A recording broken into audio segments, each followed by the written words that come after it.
ফিরলাম ব্রেকের পর। আর এবার নজর রাখবো তৃণমূলের আরো 12টি অ্যাকাউন্টে তালা। 12টি অ্যাকাউন্ট ফ্রিজ করলো বিধাননগর কমিশনারেট। আগেই 3টি অ্যাকাউন্ট থেকে 440 কোটি টাকা ফ্রিজ করেছে ইডি। এবার আরো 12, সব মিলিয়ে 1000 কোটি টাকারও বেশি তহবিলে তালা।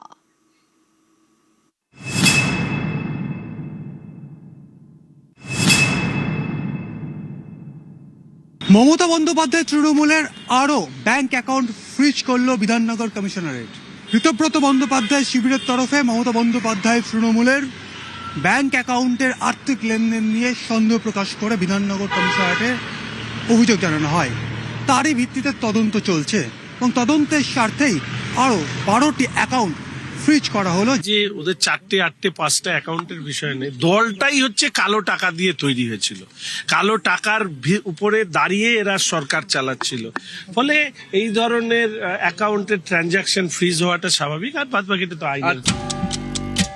সন্দেহজনক লেনদেনের অভিযোগ তুলে বিধাননগর কমিশনারেটে অভিযোগ জানায় নব তৃণমূল। তার ভিত্তিতেই তৃণমূলের আরও 12টি ব্যাংক অ্যাকাউন্ট ফ্রিজ করল বিধাননগর কমিশনারেট।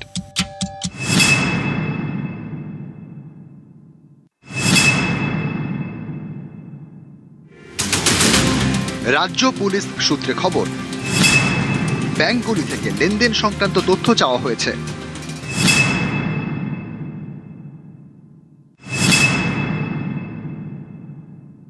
আমরা তো এই ব্যাপারে আমরা নিজেই তো আমরা সাইবার ক্রাইম থানায় আমরা তো অভিযোগ করেছি 11টা অ্যাকাউন্ট নিয়ে।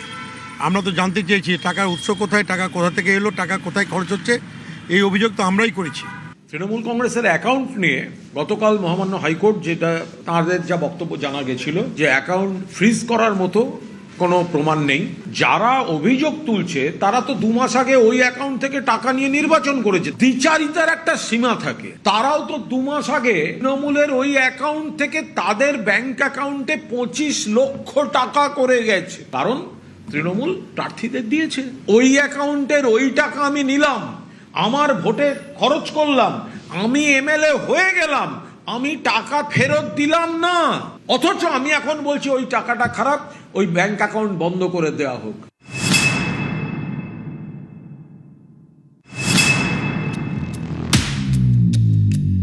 সব মিলিয়ে এখনো পর্যন্ত তৃণমূলের 15টি ব্যাংক অ্যাকাউন্ট ফ্রিজ।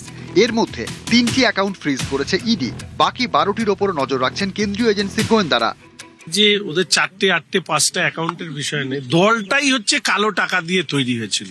কালো টাকার উপরে দাঁড়িয়ে এরা সরকার চালাচ্ছিল, ফলে এই ধরনের অ্যাকাউন্টের ট্রানজাকশন ফ্রিজ হওয়াটা স্বাভাবিক। আর বাদ বাকিটা তো আইনের।